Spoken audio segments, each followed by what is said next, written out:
Welcome in, everybody. Thanks for joining. We are Biscuits and SEC Live. This is our 28th show. I am Hammer. That is Bossman. We got an exciting show for you tonight. We're going to touch on the snip, snap QB swap between UCLA and Tennessee. Some other NIL and Iamaleava family drama going on at Arkansas. And then touch on baseball as well. So once again, thanks for tuning in. We're here every Wednesday night, 7 p.m. Eastern, 6 o'clock Central. As you see below, we write a weekly newsletter. We would appreciate it if you guys would consider signing up or sign up. And if you hate it, then unsubscribe. It's free. And we send it out every Wednesday during the off season, and then twice a week during the season on Mondays and Fridays. So would appreciate the love there, as well as on this video, and then all of our social channels, YouTube, Twitter, Instagram, etc. We're just trying to grow those. So if you like what we do, please show us some love that way. All right. Bossman, how are you doing tonight? Doing great. A lot going on, even in the fallout from everything with Nico. And now we've got stuff going on with his brother, with Arkansas and UCLA. We got tons of stuff going on in SEC baseball. We're deep in the heart of the season. So lots to talk about tonight. It's going to be a fun show.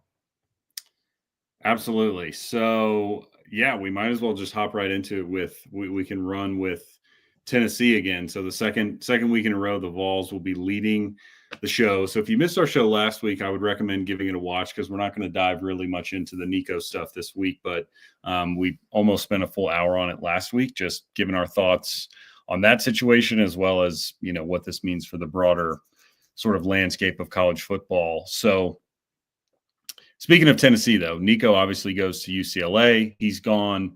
But now the Vols have found, I guess, their new QB. I mean, we'll see if there's a real competition or if it's Joey Aguilar's, job. But in case you missed it, Joey Aguilar, former App State quarterback, spent a couple years in Boone, and then after the season in 2024, during the winter portal, transferred to UCLA, and then subsequently transferred to Tennessee once Nico arrived, or transferred. I don't know if he's arrived yet. I think they actually have to finish out the semester. But once Nico transferred to UCLA, Aguilar left, entered the portal, and then was quickly rumored to go to Tennessee, and it's worked out that way. So what are your initial thoughts here? I mean, you can kind of go specifically to Aguilar, or just big picture again of like, this is insane. Kind of what are we doing here? We just traded quarterbacks at the end of April.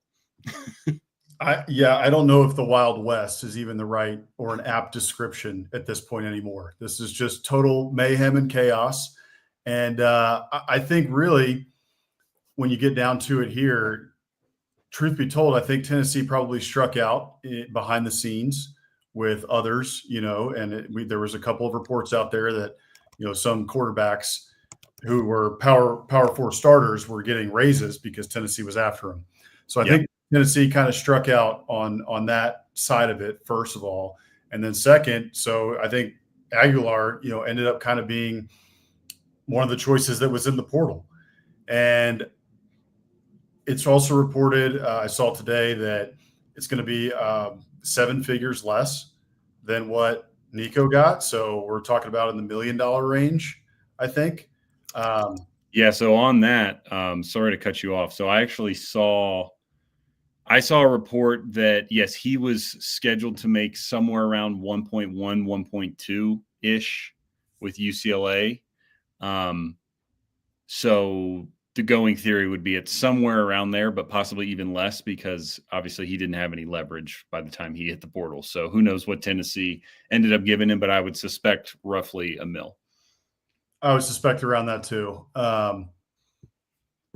which honestly is crazy. And we can get into that in just a second in terms of his stats, because I'm just surprised that we're talking about a kid. He had some decent stats. It wasn't like he was terrible. But for, a quarterback like that, going for $1 million right now is crazy to me. I agree. I was going to say the same thing, whether you brought it up or maybe perhaps later, but I thought the same thing. I mean, he was a good G5 quarterback at App State, put up pretty good numbers. We can actually might as well put these up now. Yeah. His stats last season, he actually had a better year in 2024. I maybe should have, or excuse me, 2023. I maybe should have put that up. But slightly. I think he threw for 3,700 yards, like 30 touchdowns to 10 interceptions. So this past year, he was a little bit threw for about 700 less yards than the prior year, and obviously had a few more picks with a little bit less touchdowns. But yeah, I mean, look at the stats. Like it's a good season, but I'm with you. I don't look at that and think $1 million, a guy. But on that same token, I think it's something we're going to have to get used to, because look at the NFL. Dak Prescott makes $60 million. I mean, when you're looking at, in the grand scheme of things, right, however much your roster is, the quarterback's going to account for a hefty chunk of that, even if he's not Arch Manning, or I don't even know why I said that because he hasn't played, but who's the best, a Garrett Nussmeier, somebody who's well thought of, a Drew Aller at State, Yeah. Somebody who is like, a stud, or, in the NFL, your Mahomes or Josh Allen or whatever. Like, even if they're not that, they're still going to get paid. And that's just sort of the lesson I took here, because it's one thing for Tennessee to pay a dude this much money, but UCLA was paying him that, right? Like UCLA, who I don't think has that much money in terms of, NIL budget relative to maybe an SEC or Big Ten school. So I think that's just the market, which is crazy because, right, it makes you actually believe some of the stuff that was coming out about Ewers or any of the other guys. It's like, oh, you could get $5 to $6 mil. For sure. To me, though, too, like this sets up now a very interesting battle going into the season, right? Going into the fall camp, because you got Jake Merklinger, who, has been there for a little bit. He's been in the offense. He knows Josh Heupel's offense. There's probably a lot of trust there, right? Tennessee fans have a generally good opinion of Merklinger right now. And now you've got a kid coming in who is $1 million arm. I don't know what they're paying Merklinger, but I would be surprised if it's $1 million. And if it's not $1 million, if I'm Merklinger, you haven't put any stats on the board. So how much leverage do you really have? But at the end of the day, like, this guy's getting $1 million. Like, man, I guess he does have 2 years of experience. But it will be interesting going into fall camp, because now you've got this kid, $1 million arm. Like, you don't pay somebody $1 million not to play. However, you still got to put the best kid on the field who's going to help you win games. And he's going to have a very short amount of time, which we've talked about before. We talked about it last week with Nico, and we talked about it before with other quarterbacks. That's just how it is in this transfer portal era, where if these kids are going to transfer in the spring and come in and, be your starter in the fall, if that's what your plan is, they better learn the offense really quick. They better live and die and breathe, right? Live, eat, breathe, drink, all of it. The film room, they better be, immersed in the playbook, off of social media, like all that, because it's very difficult to go into a new program, set the tone, also create relationships, create the respect that it takes to become a leader, which the QB is expected to be a leader. And I think this kid has, fairly good leadership qualities from what I've heard. But even still, short amount of time to try to figure things out. And then it goes back to the coaches too, right? I don't think Josh Heupel's offense is super complicated.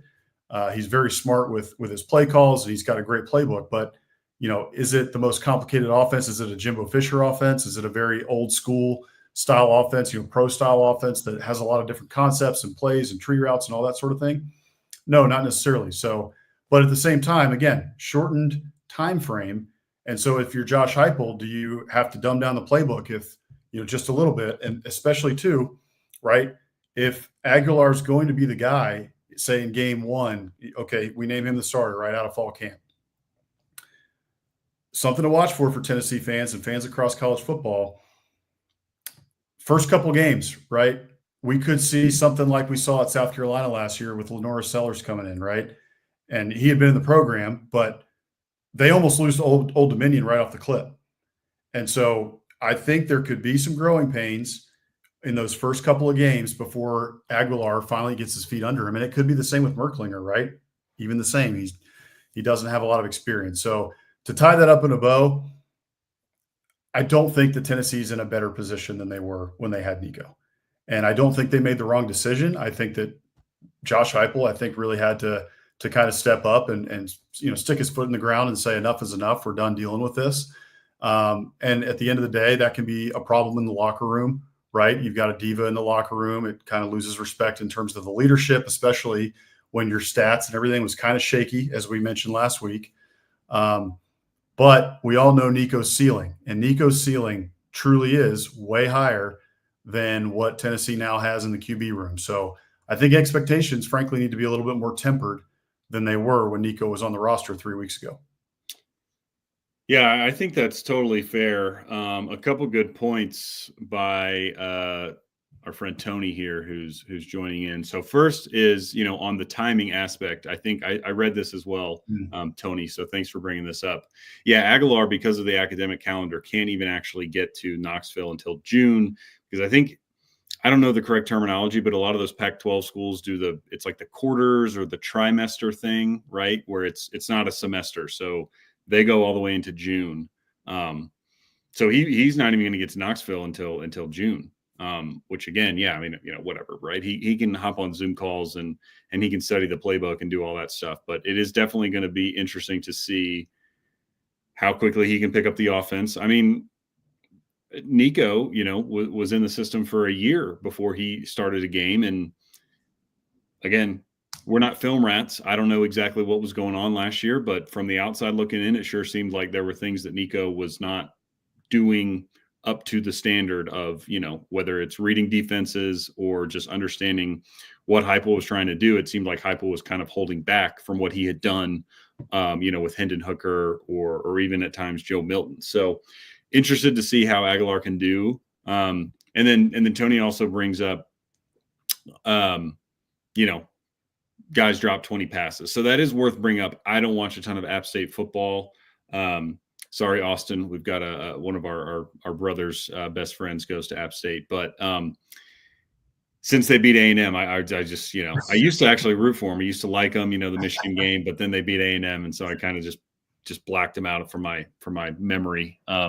But Tony, just to touch on what you're saying there, I don't know that they did, but I can say that his stats went down between 2023 and 2024, but their record also suffered as well. So I think they were 6-6 last year, 5-6 last year compared to the 9-5, because they would have had, that's right. So they only played 11 games because they had to cancel a game due to Hurricane Helene. So 5-6 last year compared to 9-5 the year before. So again, without having seen a snap, or much App State football the last 2 years, I'm going to say that his team probably took a step back in terms of the personnel. You see that all the time at the G5 level. So for them to, go down, I don't think that was because of Aguilar or he all of a sudden, forgot how to play. I think it was probably just a symptom of the broader team was probably not as strong. And that could be evidenced by the fact that maybe they were dropping some passes.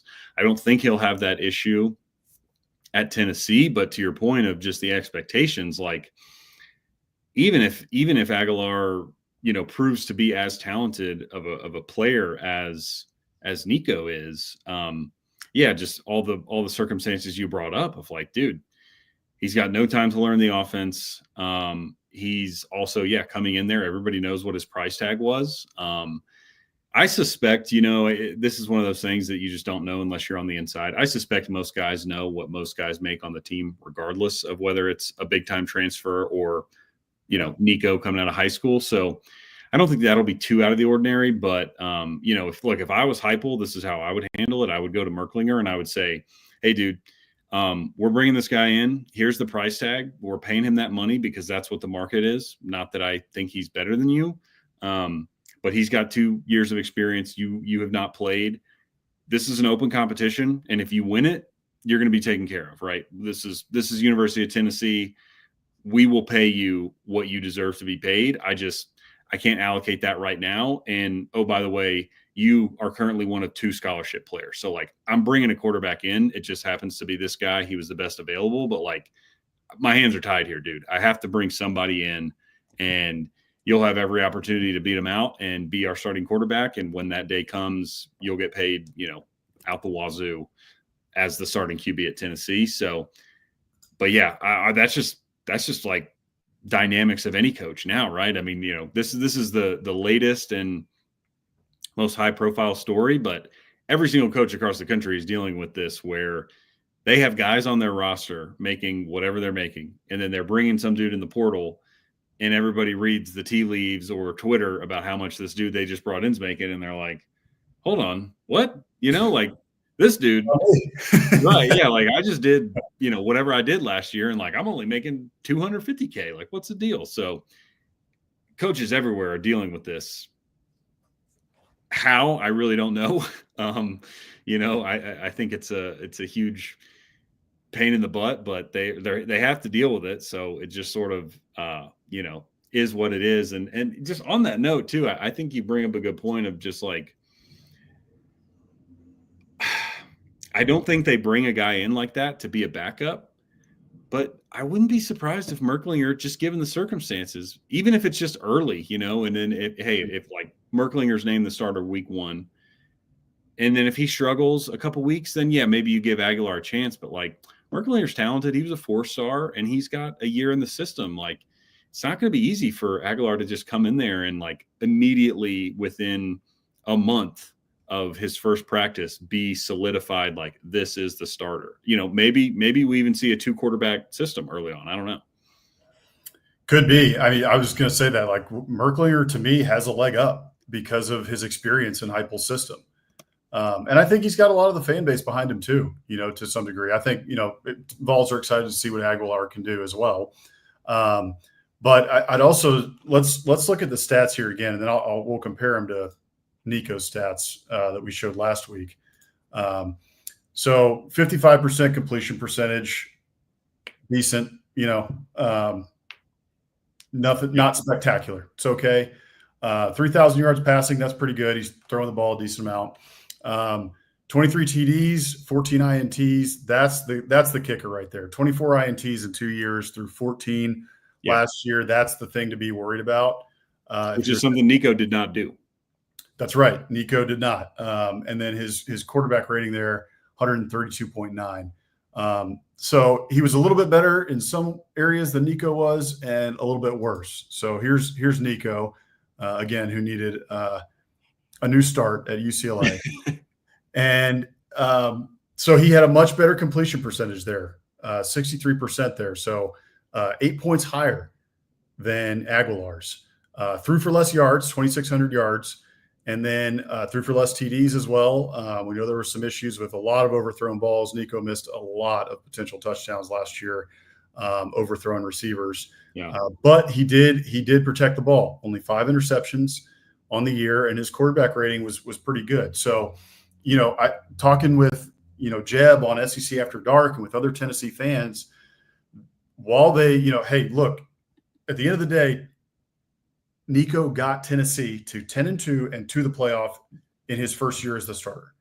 So that's something to be excited about.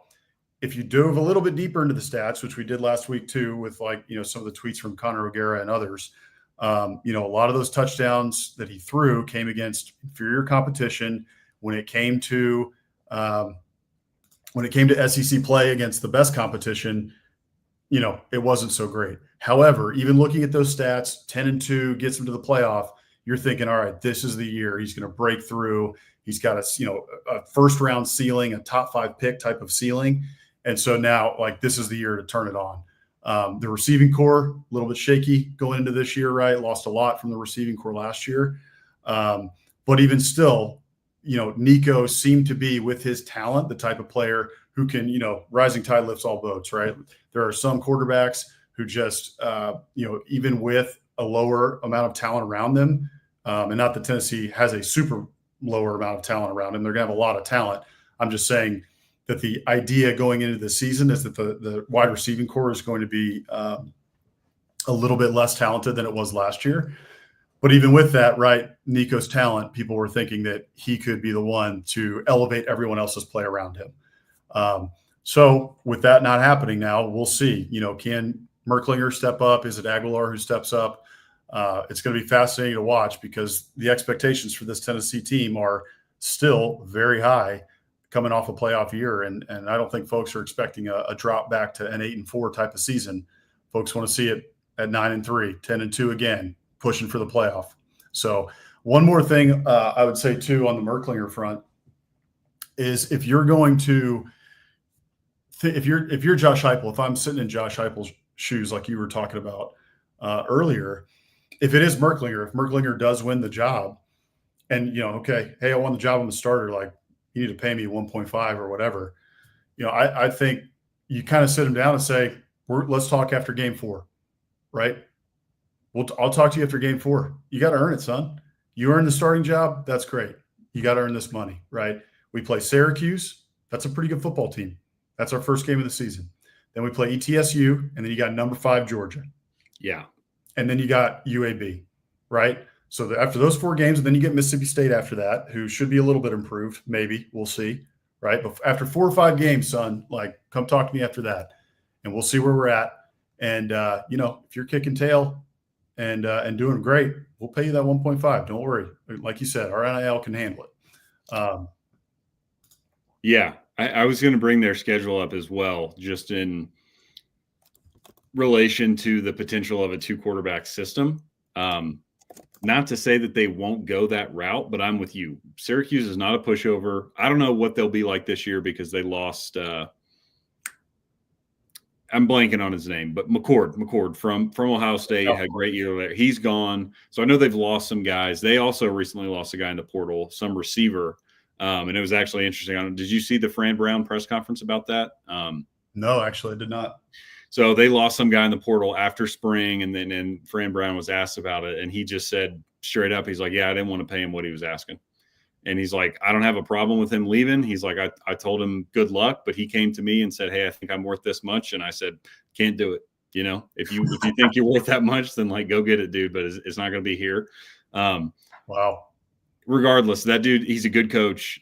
Syracuse will be ready for that game. They're definitely not as talented as Tennessee, but that's a game that if you don't have your ducks in a row, you could lose. And then you brought up, East Tennessee, sure, fine, whatever. But week 3, you got Georgia. So they kind of need to have this buttoned up. If not in week 1, certainly by week 3. So very interesting to see how they handle it. And then kind of the last thing on Aguilar to paint a little bit better picture.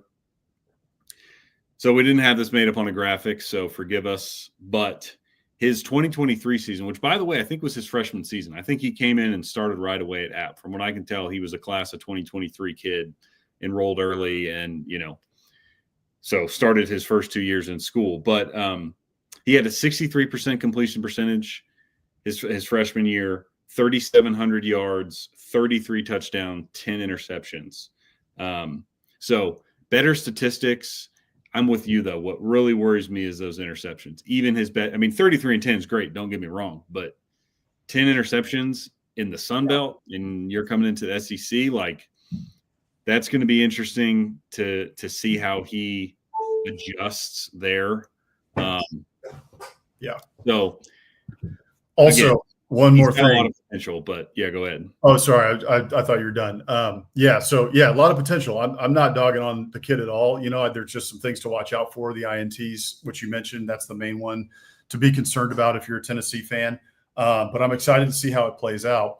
One thing to note on the schedule, Syracuse, that first game of the year, that's going to be Ricky Collins starting, former LSU quarterback, former 4-star recruit.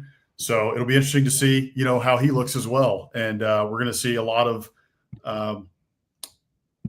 novices, right? Newness for Syracuse and for Tennessee. Whoever starts at quarterback for Tennessee, and then over on the Syracuse side, a lot of talent, right? Kids who were highly recruited, and Aguilar, who's who has jumped up now to a Power 4 team in the SEC, making over $1 million a year.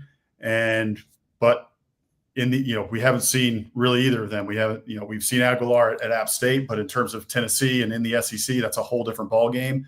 And if it's Merklinger, we don't know much about him at all. And then Ricky Collins on the other side, a lot of talent, but same thing, we don't know. So that first game it'll be fascinating, right? There's just it could be all over the place in terms of the quarterback play.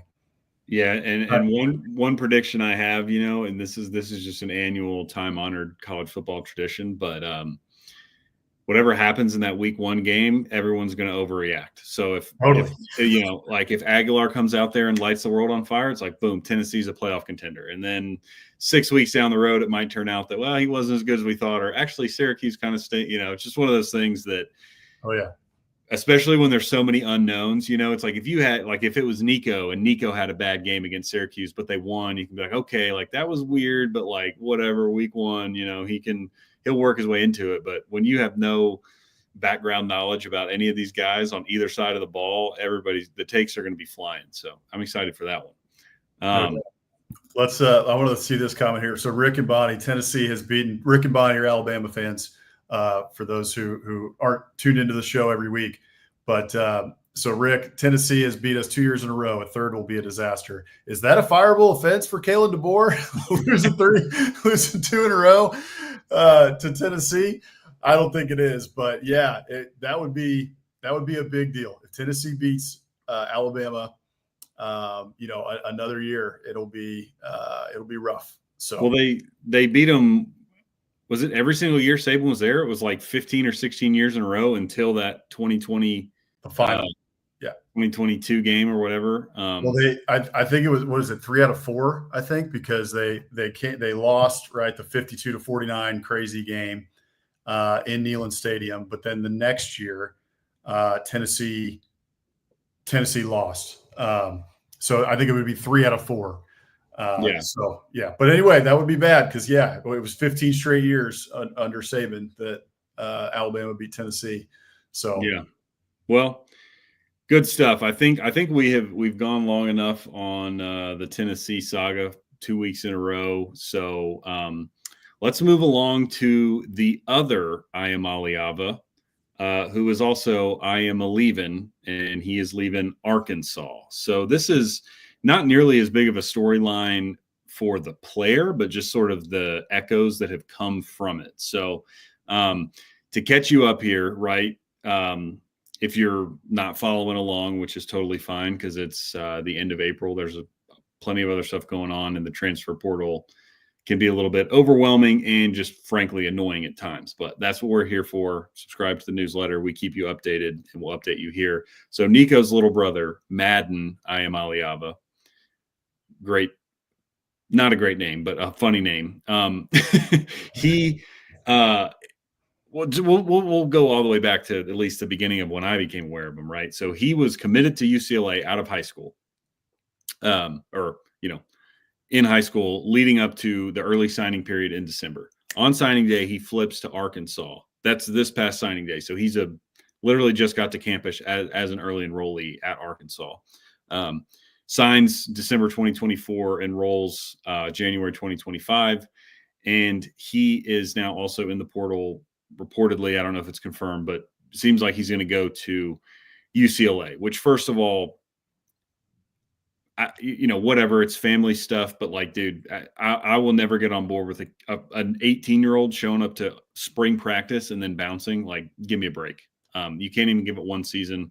Give me a break. But the real background here, I mean, again, he didn't get near as much hype as Nico. He was a 3-star recruit coming out of high school. So doesn't have all the attention and press that Nico does. And of course, he's never played down in college football, but he's already decided he needs to transfer somewhere else. But the real thing here, I think, is kind of the NIL ramifications. So, of course, Arkansas was paying him something. How do you think they flipped him from UCLA on the eve or on signing day? So Arkansas had committed whatever they had committed to him. He leaves before playing it down in football for Arkansas. And Hunter Yurachek, the Arkansas athletic director, comes out with a statement yesterday. You can see there, I've spoken with the leadership team at Arkansas Edge, their collective, and express my support in their pursuit to enforce their rights under any agreement violated by our student athletes moving forward. We appreciate Edge's investment in our student athletes and acknowledge the enforcement of these agreements is vital to our new world of college athletics. We look forward to continued dialogue with all parties involved resolving these matters. So from what I read on this, of course, this is no coincidence. Little Iamaleava hits the portal the next day. Juracek issues this statement, and then I read an article by none other than Pete Nankos, who clearly has an in with the Iamaleava family, despite them thinking he is a, quote, bitch. Nankos came out with a report that Arkansas is pursuing legal action, or maybe not, maybe it hasn't gone to that yet, but is basically enforcing buyouts that they have in their NIL deals with two athletes, one of them being Madden Iamaleava and another one, some other guy with the portal. But according to that report that I read from, again, Pete Nankos at On3, all of Arkansas's NIL deals, and I think most of the country now have buyout clauses in them if you do this. And so obviously Arkansas's collective athletic department, everybody's kind of taking a hard stance here of like, we're going to enforce this and you owe us blank. In the case of Madden Iamaleava, I saw it was $250K in that report. So they're requesting they get paid that money back, which is the first time I think I've seen this. What are your thoughts on buyouts, blah, blah, blah, blah, blah, NIL? That's a long time coming. I mean, this stuff has been happening for a while now. And like we said at the outset of the show, we've talked about it a lot over the past couple of years. This is the Wild West. And early on in the Wild West, right, there were these worries that, okay, we can't do contracts and we can't, because of employment law, and we can't have them be employees and all this sort of stuff. But then that led to kids taking advantage of it. And there's not a lot of bigger stories that have come out about that, but there have been rumors about this for a long time. As Aggie fans, there was a rumor about Evan Stewart, that Evan Stewart basically took his last large NIL payment and then bam, went into the portal and was at Oregon a couple of weeks later. So he basically cashed out on his last NIL check and then went to Oregon, right? For services that, okay, he was there for a year, but then like we're going into next year, you've got, basically a contract, even though loosely stated, right? A contract. And he takes his payday and runs, right? And this has happened multiple times. We've started to see these things bubble up to the surface, starting with the cornerback who was at Wisconsin and then went to Miami, and Wisconsin started saying, no, we're going to fight back with this because we had a deal and you're reneging on this deal. And so, you can't just take us to the cleaners. That's not how this works. So that was kind of the first shot across the bow. And now we're seeing it play out even more so, and just more of these coming to the surface. This one obviously being with a big spotlight shined on it because of the Iamaleava family and everything that has happened over the course of the last 3 weeks.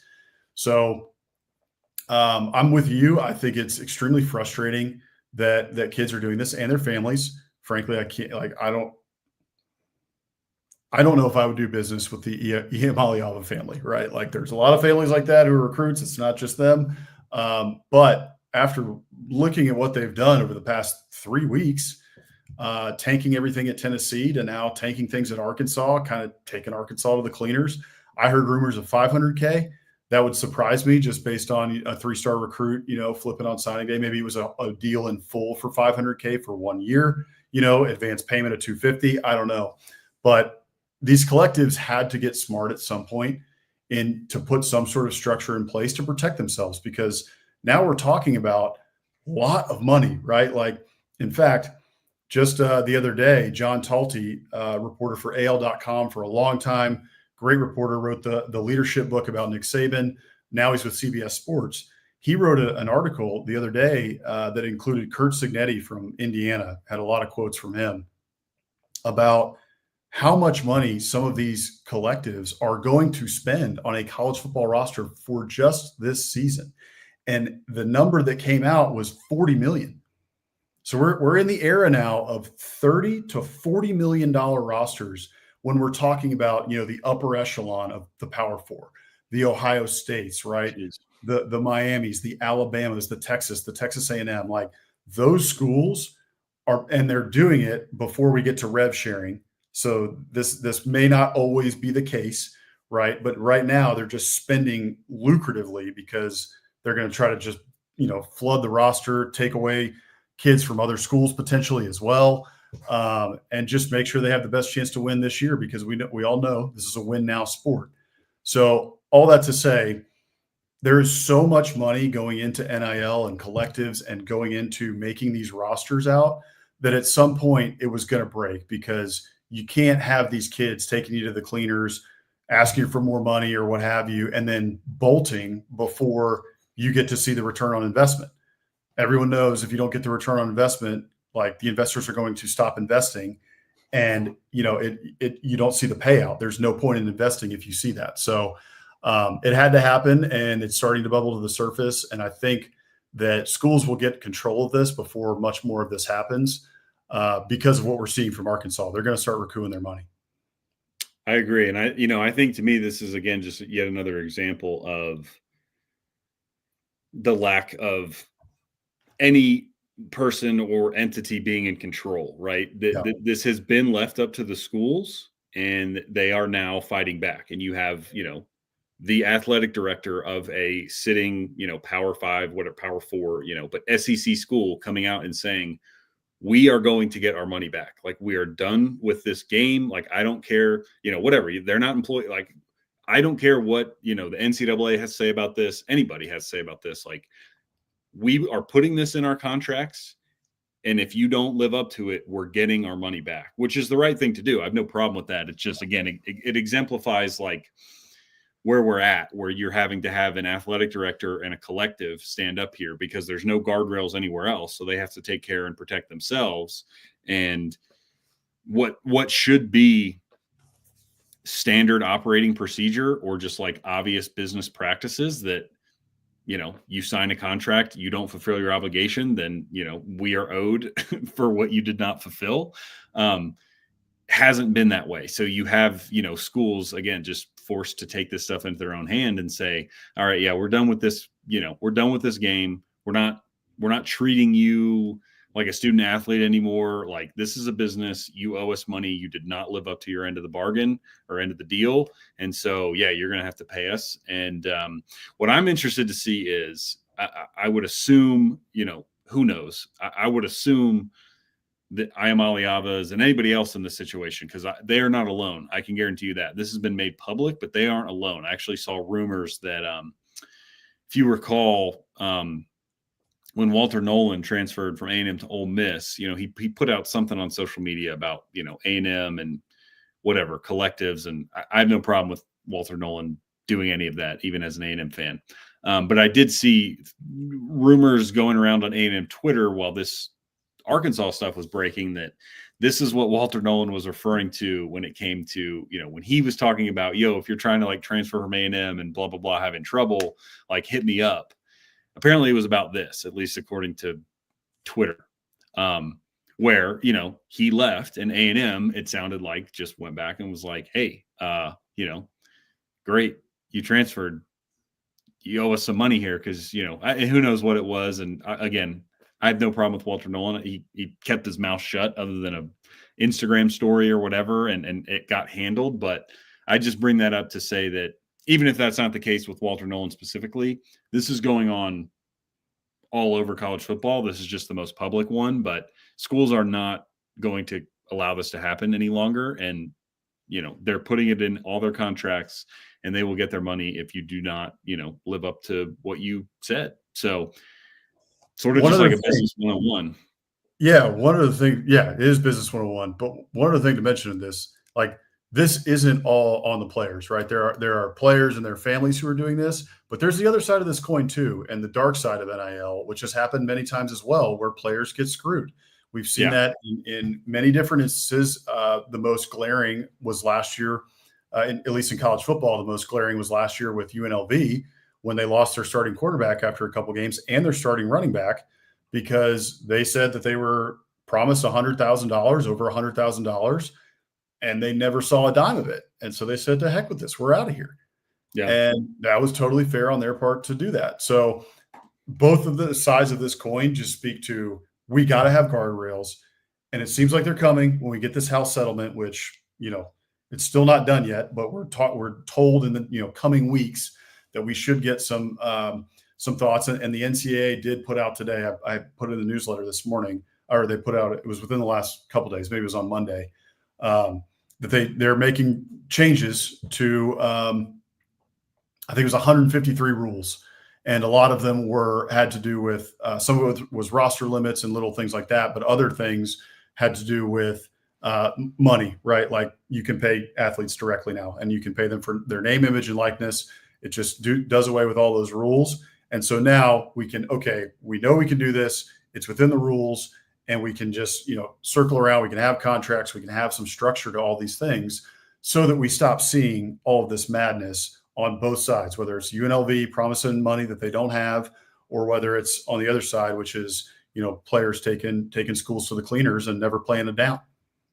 Right. Or not fulfilling their contract in some sort of way. Yeah. I mean, that's what I think is fascinating here, is because, like, we even heard, and we talked about it last week, but you heard rumors of Nico not really doing anything NIL related, which, again, I don't mean to call out Nico, because that was just the most recent or public example. This has happened at every university. I mean, these kids are not, their name, image, and likeness is not being used worth, whatever, $1 million or $2 million that they're getting paid. So but that's just sort of the name of the game. And I just wonder, it's like, can we just call them employees here and pay them and do away with this NIL crud? And just like an NFL guy, it's like, hey, if you want to market yourself and sign a brand deal, go ahead. But we are not involved in that, because we're paying you to play football. And this old song and dance, ridiculous NIL quote payments, none of them are even NIL payments, which is why you're not seeing somebody like Nico get raked over the coals for, he didn't really do his autographs, or he didn't show up to the booster things, because even the school doesn't care, right? If you're playing, you're getting paid your NIL money. If you transfer, then, hey, hold on here, right? Like, we need you to suit up on Saturdays, but nobody cares about the rest of that crap. So just make them employees and get it done. I mean, I don't like it. I don't like any of it. I'll go on the record here and say, I wish they weren't employees. But I understand it. Like, this is where we are. They deserve to get paid. The players deserve a cut of the pie. And the only way to do that is basically take the NFL's model and, morph it to fit college athletics and go from there. I think that's where we're going. We've talked about it, many times on this show, that we're going towards an NFL model, for better or for worse. And that's just kind of where the sport is. So hopefully, as we get more towards that, we don't lose all of the things that make college football great and why we all love it.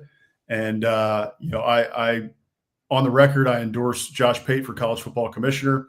I think he would do a great job. And really just with that, right? Like balancing change and balancing the progression of the sport with all of the pageantry and the history and the tradition and everything that makes college football, and something unique across the world. It's a unique sport across the world. Mm-hmm. And it's unique from the NFL. And, there's a lot of people who are college football fans first, us included, versus the NFL.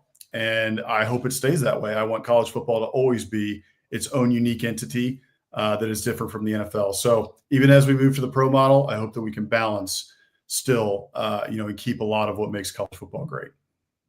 Yeah, I totally agree. Well, we got about 15 minutes left here. So speaking of something that doesn't really feel yet like the pro model at all, kind of because they use metal bats, but baseball. So SEC baseball is it's been awesome this year, as usual. I mean, we've been touching on it the last few weeks because I think we've talked about it maybe in the newsletter, maybe on the show, but like outside of college football, to me at least, SEC baseball, college baseball is like the most fun environment. And maybe that will change. I mean, SEC basketball is obviously great now, but like you can go to a lot of SEC basketball games and the crowd's like 30% full. Not the case when it comes to the Diamond. All these schools pack it out. The environment's great. It's springtime. Everybody's outside drinking beer, eating peanuts. It's awesome. And we've got like every weekend, it's just chock full of great matchups, right? So this past weekend, Bossman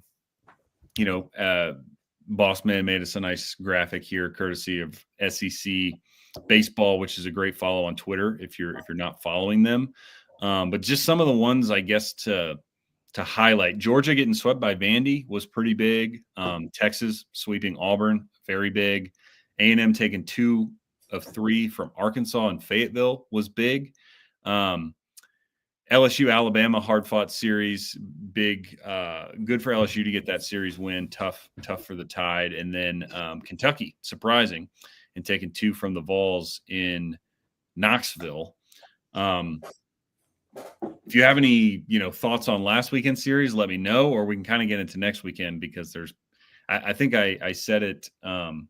Actually, it's probably just in our run of show, but there's 2 teams this weekend that have the biggest series in like at least their own college baseball regular season history, and that's A&M and Texas. So, any thoughts on last weekend's games? I don't know how much you actually got to sit down and watch, or should we just hop into this coming weekend? I didn't get to sit down and watch much, but writing I had a little set change again. I'm going to fix that window, everybody. I promise. I will get my set fixed here soon. I just haven't had a chance to do it. But also, it was a cloudy day today, so I thought I was going to be fine. And of course, the sun comes out right as we start the show. So, right. But the one thing I would say, and we can bring that graphic back up for me. Yeah, last weekend. I'm sorry. Yeah. So Georgia on a little bit of a downward slide right now. They've lost 4 straight. Getting swept at Vandy was a little bit rough, and then A&M stayed hot, which was great. Also, Kentucky taking 2 out of 3 from the Vols in Knoxville. Yeah. So the Vols a little bit shaky there of recent. Couple series where you thought they would have had the upper hand and probably should have won, but they didn't. So yeah, lost home series to A&M and now Kentucky. Yeah, exactly. And then also Ole Miss, right? Ole Miss has had a pretty good year. They've been in and out of the top 15, and South Carolina takes 2 out of 3 from them as well. So yeah, those were just a couple of series to highlight, which was interesting. And then we can get into next weekend, which. Big series this weekend. I'm really excited about. I mean, look at it. This is the SEC baseball, of 2025, right? It's just top to bottom, pretty much, except for like Mizzou, is pretty tough. Even like playing Mississippi State. Mississippi State's won like 25, 26 games, so they're going to slouch either. So all the way, pretty much from top to bottom in this conference, you got to bring it every week. And you got number 6 Tennessee going to LSU in Baton Rouge. Against number 7 LSU. That's going to be an awesome series. Another good one versus in Oxford with Vanderbilt heading and playing Mississippi State, playing Ole Miss.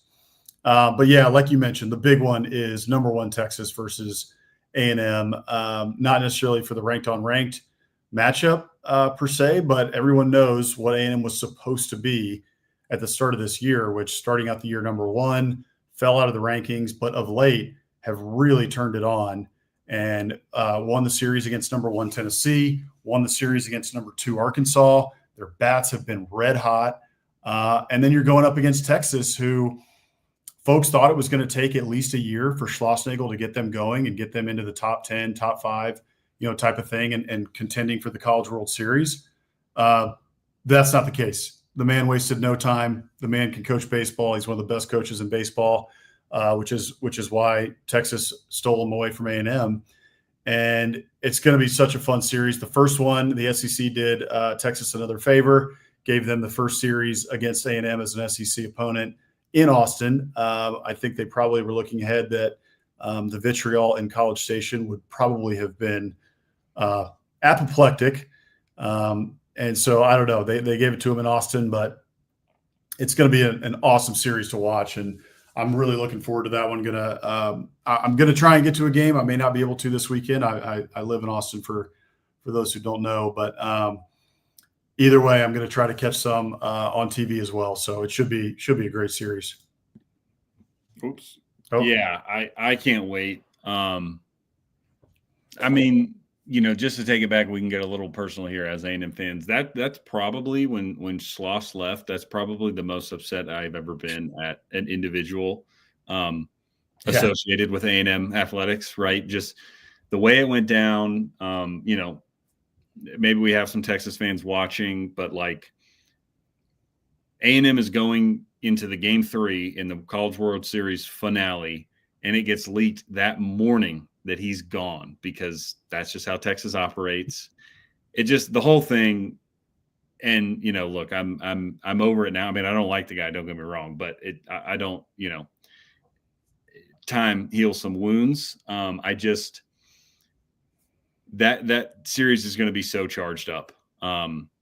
Especially because from the A&M side, not just the way it happened that he went to the biggest rival, but the team is mostly the same and nobody followed him. So A&M's roster as it's currently made up are all guys that played for him last year, excluding a couple guys that graduated and obviously the freshmen. But like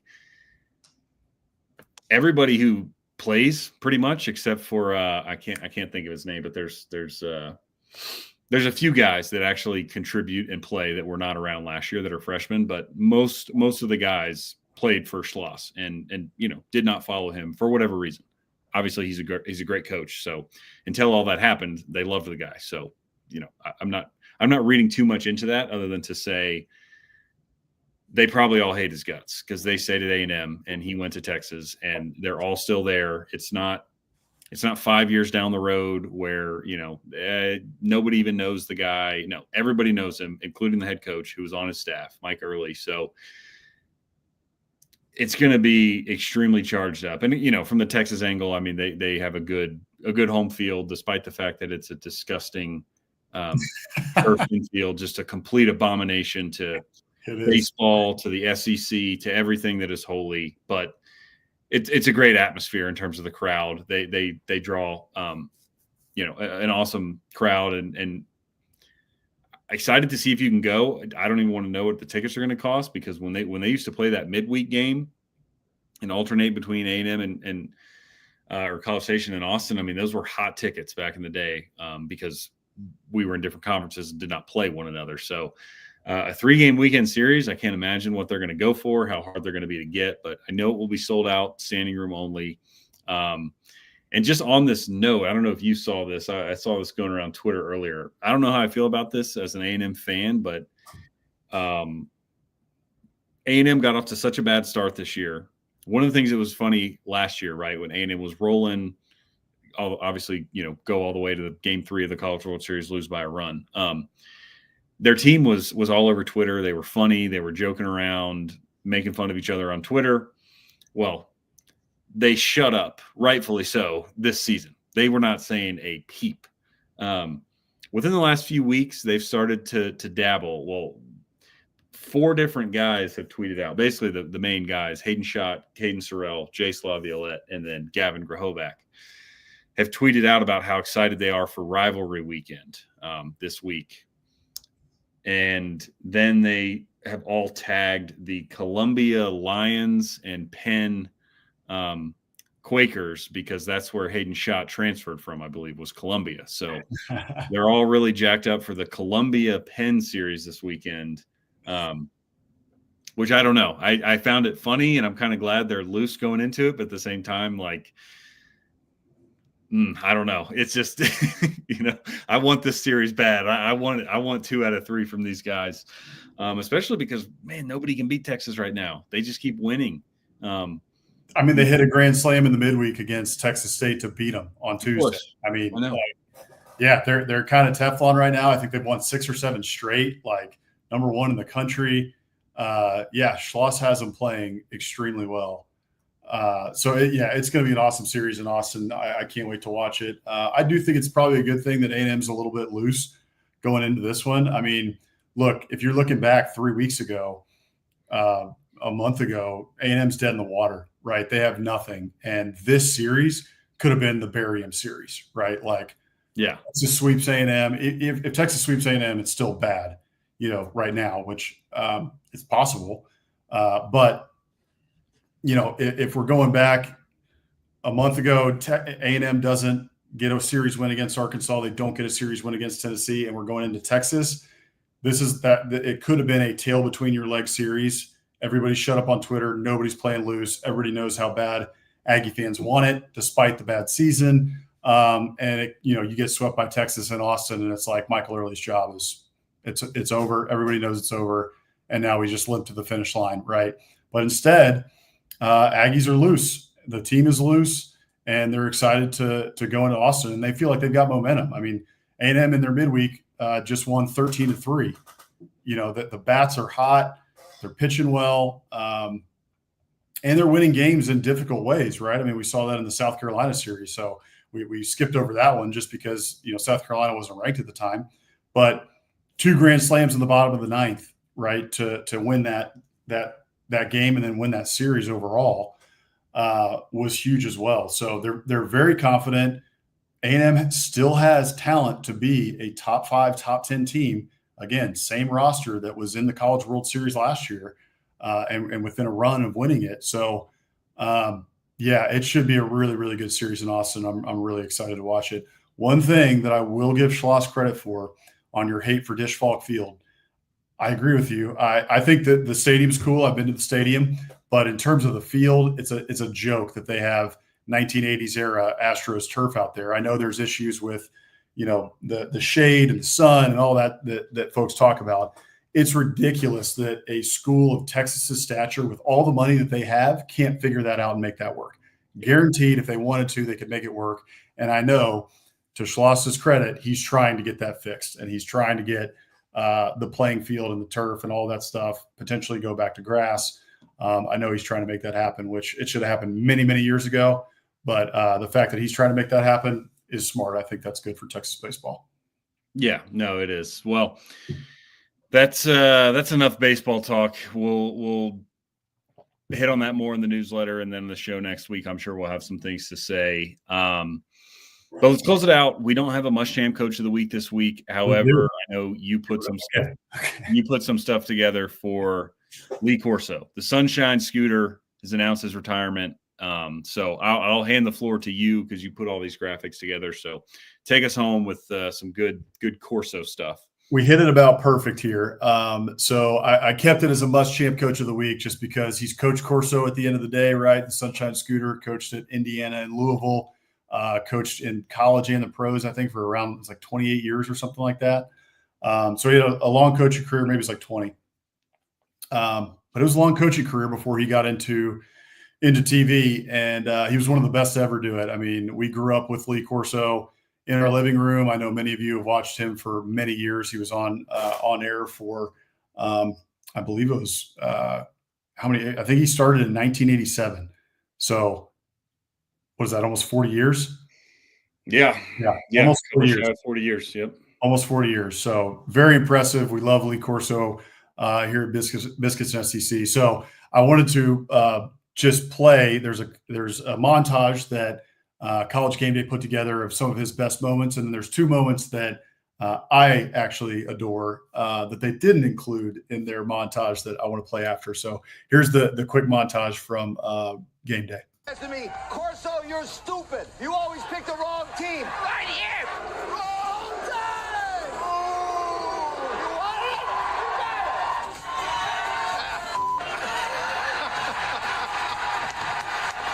Look in. They found a way to muzzle him.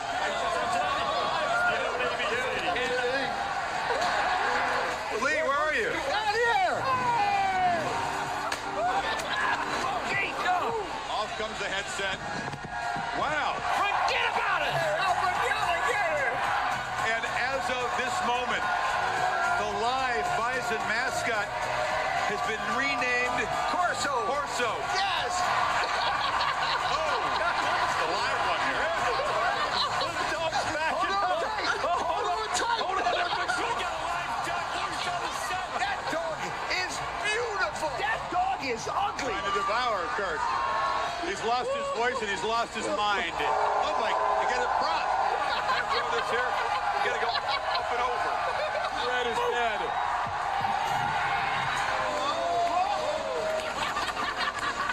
Come here, that doggy.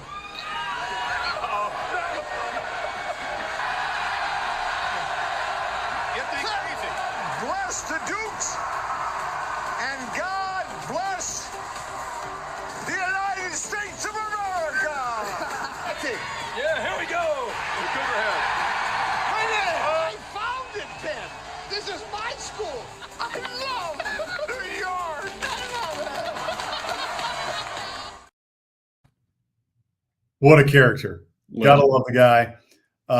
He's a legend. So that was the montage the game day put together. They actually did include this clip, which I wasn't aware of until I rewatched it just then, but it's a little bit hard to hear. So here's the first clip that I wanted to play that I always look back and laugh at this one. Excuse the language on it, but this is another good one that I like.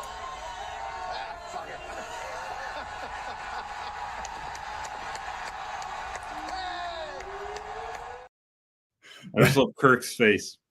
Yeah, he came. Whoa, okay, there's an FCC violation. We're going to get a fine. Yeah. The longer clip of that also shows Coach Corso while he's donning the Cougar. His mic is still on, and he says something to the effect of, glad there's a delay. He realized it immediately. He actually did end up having to apologize for that later. ESPN made him send out an apology in hopes of, I think, probably lowering the fine from the FCC. Yeah. And then here is the final clip I wanted to play. This is one of my favorites. Bulldogs. Yale Bulldogs. Oh, wow. Not so fast, midget. Not so fast. Midget. Yeah, little guy. Hey, not so fast. I go with Harvard. What's the matter?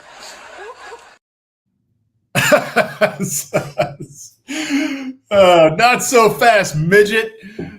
Just this little kid, man, who's having the time of his life on set, and Lee Corso's just right in his face. Not so fast. Not so fast, midget. Yeah. I mean, I feel like they Game Day has done a good job of. They've got Saban, Mac. They have so many characters on there now that they've been preparing for this. Yeah. But it's not going to be the same without him. I mean, that guy was. Yeah, like you said, for you and I, like we grew up with him every Saturday watching him. Like he's pretty much just synonymous with college football for me. Just like he, embodied it and entertained everybody and brought a ton of laughter, fun, joy into everybody's living room and college campuses for without a doubt a long time. Yeah, he did. He's the best, well respected around the sport just for being a good man. And it was really cool too to see, while he did struggle on set for the last, 5 or more years since his stroke, and thank God, he's still with us after that. But it was great to see he and Kirk Herbstreit's friendship evolve over that time, and to see, Kirk take care of him basically and make sure that, it would kind of protect him on set a little bit and protect him when he would have, kind of his brain farts, I guess is maybe one way to put it. But it was just great to see their friendship and how close they are and what they meant to each other, because they've worked on set together for a long, long, long time. So he will be on for one more show on August 30th. So the first show of College Game Day of the year, he'll be on for that show. And then after that, he will retire for good. But hopefully we'll see him still around, or see some tweets or something from him. But Lee Corso, absolute legend, and a good must-champ coach of the week. Definitely, he is a well-deserved award. I'm sure he's proud at home watching that he's getting honored like this by Biscuits and SEC. So with that, I think we will wrap up for the week. Thanks again, y'all, for joining us. Please, if you enjoy what we do or liked this episode, tune in again next week, same time, 7:00 Wednesday night. Like the video, subscribe, follow us on Instagram, Twitter, everything. It just helps us out and allows us to keep doing what we're doing. And again, below, sign up to the newsletter. We will see y'all tomorrow on SEC After Dark at 9:00 Eastern. And then again, back here next Wednesday with Biscuits and SEC Live. So appreciate y'all tuning in. We're out. Thanks, everybody.